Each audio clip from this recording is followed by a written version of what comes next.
PM Modi के Lakshadweep visit और उस पर मालदीव के मंत्रियों की आपत्तिजनक टिप्पणी के बाद से भारत का सबसे छोटा केंद्र शासित प्रदेश लगातार सुर्खियों में बना हुआ है। लक्षद्वीप वर्सेस मालदीव की लड़ाई भी तूल पकड़ रही है। लक्षद्वीप में इंसान होने के सबूत लगभग 3500 साल पुराने हैं। माना जाता है कि यहाँ बौद्ध धर्म के लोग रहा करते थे। चेरा साम्राज्य का इन द्वीपों पर कंट्रोल था। 661 ईस्वी में शेख ओबैदुल्ला ने यहाँ आकर इस्लाम का प्रचार किया।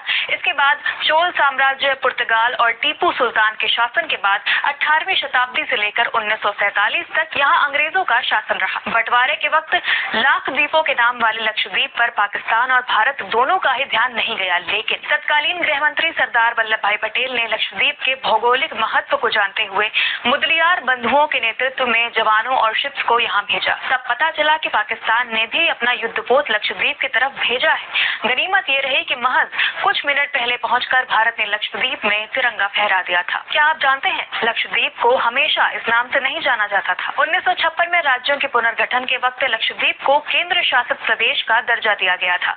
1973 के बाद इसका नाम लक्षद्वीप रखा गया। इससे पहले इसे लक्काद्वीप, मिनिकॉय, अमीन द्वीप कहा जाता था। जहां भारत के अन्य समुद्री किनारों की रेत पीली है, वहीं मालदीव की तरह लक्षद्वीप भारत में इकलौता ऐसा तट है जहां की रेत सफेद है। लक्षद्वीप के मनमोहक टूरिस्ट स्पॉट्स की बात करें तो इसमें ब्रिटिशर्स का भी अहम योगदान है।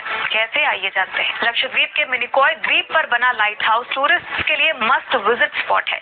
162 फीट ऊंचा ये लाइट हाउस ब्रिटिश शासन के दौरान 1885 में बना था। इसे लंदन से लाई गई ईंटों से बनाया गया था। इसके अलावा कवरत्ती द्वीप, बंगारम द्वीप, मोहिद्दन मस्जिद, अगत्ती द्वीप, कदमत द्वीप यहाँ के मेन टूरिस्ट अट्रैक्शन है। वहीं कुछ द्वीप ऐसे भी हैं जहाँ जाने के लिए स्पेशल परमिट लेना पड़ता है। अब सवाल उठता है कि इतना सुंदर होने के बावजूद लक्षद्वीप के सामने मालदीव के टूरिस्ट को लुभाना बड़ी चुनौती क्यों है। जहाँ मालदीव पूरी तरह टूरिस्ट डेवलप्ड द्वीप है, वहीं लक्षद्वीप में सुविधाएं कम है।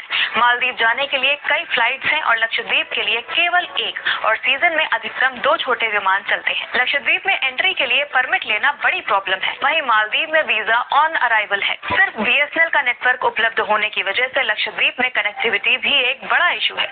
लक्षद्वीप में शराब बैन है, वहीं मालदीव में देर रात तक शराब उपलब्ध रहती है। लक्षद्वीप की इन कमियों पर सरकार पहले ही काम शुरू कर चुकी है। आइए नजर डालते हैं यहाँ के फ्यूचर प्रोजेक्ट्स पर। रतन टाटा की इंडियन होटल कंपनी लिमिटेड ने अगले कुछ सालों में यहाँ रिजॉर्ट्स बनाने का ऐलान किया है। इसी के साथ सरकार ने भी मिनिकॉय द्वीप पर एयरपोर्ट बनाने की घोषणा की है। कई और ग्रुप सरकार से लक्षद्वीप में निर्माण के लिए चर्चा कर रहे हैं।